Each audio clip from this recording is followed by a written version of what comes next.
E só um parênteses em cima disso também que você falou das, enfim, votações. A gente tem muito conselheiro que é, então, guiado por esse líder, né? Então o cara tá num grupo político, ele tem que baixar a cabeça e concordar, geralmente, né? O cara quando quer ter essa amizade, quer ter esse poder político dentro dos grupos, e eu acho que é importante ter figuras que de fato leiam, né, no mínimo o relatório que estão votando. Porque a gente sabe que tem muita gente que hoje não faz isso, né? Então, eu acho que isso é um ponto importante. Mas queria entender também, porque assim, existe uma máxima na torcida, que eu posso concordar em partes, de que hoje o São Paulo não tem oposição. Ou hoje o São Paulo tem uma oposição muito enfraquecida. Você acha que isso é um ponto verdadeiro, pelo que você sente internamente, que é muito difícil comprar brigas contra essa gestão? E o fato de não ter lançado o candidato na última eleição. E aí, claro que você entrou já de forma mais recente, né? E, claro, não ter feito esse debate contra o Júlio Casares, ou pró-Júlio Casares que seja, mas ter feito um debate eleitoral do São Paulo. Não é algo prejudicial, pensando também que a gente quer ver uma oposição mais assim, fortalecida? Porque oposição é bom em qualquer modelo político, né? Você tem que ter a turma dos não concordo, né? Para fiscalizar, para cobrar, para conversar. Então, o fato de não ter lançado um candidato não é talvez um indício de algo que faltou, porque me parece que não foi lançado para não perder de goleada. Mas acho que seria importante, né, ter esse nome ali em confronto, pelo menos. Né? Bom, vamos começar por partes. Então, a primeira coisa, hoje, o que se fala em situação no São Paulo Futebol Clube é uma colcha de retalhos. Então, não existe uma liderança. Concordo. Você tem 3 grandes grupos, basicamente o grupo Participação, cuja maior liderança hoje é o Júlio Casares, que é o grupo do Leco, que é o grupo do Carlos Miguel Aidar, que é o grupo que foi de Juvenal Juvencio. Então, esse é um grupo hoje que ele controla perto de 20% dos conselheiros. Você tem outros 2 grandes grupos de situação. Então, o grupo Legião, cujo líder principal é o Carlos Belmonte, segundo mandato já como diretor de futebol. Um outro grupo, MSP, Movimento São Paulo, cujo principal líder, hoje, com visão externa, Douglas Schwartzman, internamente o doutor Antônio Donizete, o Dedé. Esses 2 grupos, Legião e MSP, cada um deles deve ter alguma coisa perto de 15%. Traduzindo em números, enquanto o grupo do Casares está junto com o grupo do Belmonte, está junto com o grupo do Schwartzman e Dedé, eles dominam a cena.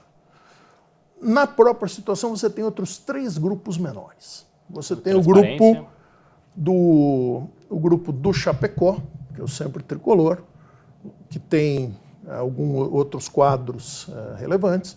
Você tem o grupo do Outem Ares de Abreu, que é o Força São Paulo, e você tem o grupo do atual vice-presidente, Harry Macis, que é o Vanguarda. Ali também está o Marcelo Pupo, já foi presidente do Conselho. Então, o que se chama de situação são 6 grupos políticos num equilíbrio instável. No momento que dá algum desentendimento entre eles, você pode ter algumas rupturas com mudanças significativas. Então, o quadro pode mudar muito rapidamente. A única vantagem que nós temos de ser oposição no São Paulo é poder votar com a própria consciência. Isso, para mim, tem um valor muito grande. Então, hoje, dentro dos grupos de situação, você tem essa unidade, então todo mundo vota em bloco. Dentro dos grupos do que se chama hoje oposição, você tem alguma unidade de princípios, alguma unidade em temas estratégicos. Mas não existe uma determinação, todo mundo vai votar desse jeito, todo mundo vai votar a favor desse ou contra esse.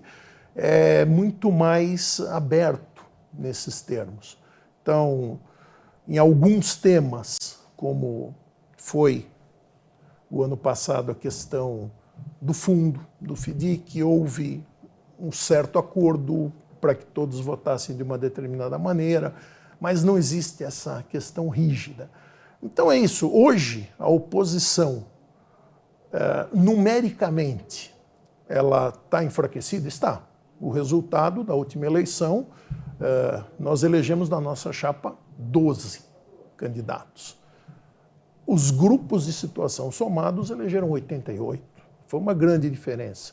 Mas nós temos uma oposição que tem trabalhado de forma buscando essa unidade, então, para temas estratégicos. Então, a gente procura focar nos temas principais. Então, nós falamos em responsabilidade financeira, a gente procura brigar por transparência. Já apresentamos, na verdade, eu ainda não estava no Conselho, mas em 2023 nós apresentamos uma proposta de eleição direta, aquela proposta ainda para os sócios patrimoniais. Apresentamos, votamos, perdemos por larga margem, mas existe um movimento, existe uma unidade mais de princípios, mais de conceitos, do que propriamente essa busca pelo poder. Só uma última também para a gente, claro, destrinchar muito esses grupos. Hoje, então, são 6 grupos da dita situação. Sim. A oposição tem quantos grupos, para explicar para o pessoal? Oposição, basicamente, você tem hoje 3 grupos. Então, a minha origem é do grupo Tradição, dos ex-presidentes do Fernando Casal de Rey. Aliás, aniversariante de hoje. Parabéns, presidente. Um abraço. Quando eu comecei no grupo, nós tínhamos ainda José Douglas da Lora como um dos líderes do grupo. Ele faleceu pouco mais de um ano atrás. Você tem o grupo Raiz, cujo maior expoente é o José Carlos Ferreira Alves, foi presidente já do Conselho Deliberativo. E o grupo Legenda, liderado pelo Roberto Natel, que foi o candidato de oposição em 2020. É o antigo Resgate Tricolor? Então, o Resgate Tricolor já era a união desses perfeito. 3 grupos. Perfeito. Isso. E nós concorremos como Salve o Tricolor Paulista, mas basicamente a junção desses 3 grupos, e dessa forma a gente procura falar menos em grupos, tanto não cito muitos nomes, porque estou me limitando àqueles que realmente já passaram por presidente, fazem parte do Conselho Consultivo, Natel, que foi candidato, sobre a questão do candidato a presidente em 2023. Eu sou um conselheiro de primeiro mandato, eu tenho os meus trabalhos na área de gestão, então nunca estive à frente dessas decisões de campanha. Mas eu vou te dizer, como candidato a conselheiro, na hora que a oposição decidiu não apresentar candidato desde o início, porque existem algumas falácias sobre o processo que eu posso entrar em detalhe um pouco mais, mas quando a oposição decidiu não lançar candidato no começo do processo, para mim foi excelente, porque nós fizemos uma campanha baseada no Conselho. Então, era candidatos ao Conselho Deliberativo, discutindo e conversando com os sócios sobre temas do Conselho Deliberativo. Basicamente, aquela decisão estratégica anulou uma peça muito forte, que é o Júlio Casares, excelente comunicador, não tão bom gestor, mas excelente comunicador. Então, nós tiramos do jogo uma peça importante. Então, ficaram os peões jogando, disputando as vagas do Conselho. Então, os temas... ficou uma campanha mais interna do clube, ela deixou de ter relevância externa, mas, na minha visão, como candidato ao Conselho, eu achei positivo. A ideia original seria ter um candidato a partir do momento que tivessem encerradas as eleições do Conselho. mas aí eu já não sei explicar para vocês o porquê, se talvez o nosso resultado nas urnas tenha sido tão ruim que não justificava lançar um candidato, mas isso, aí eu já não participei dessas decisões.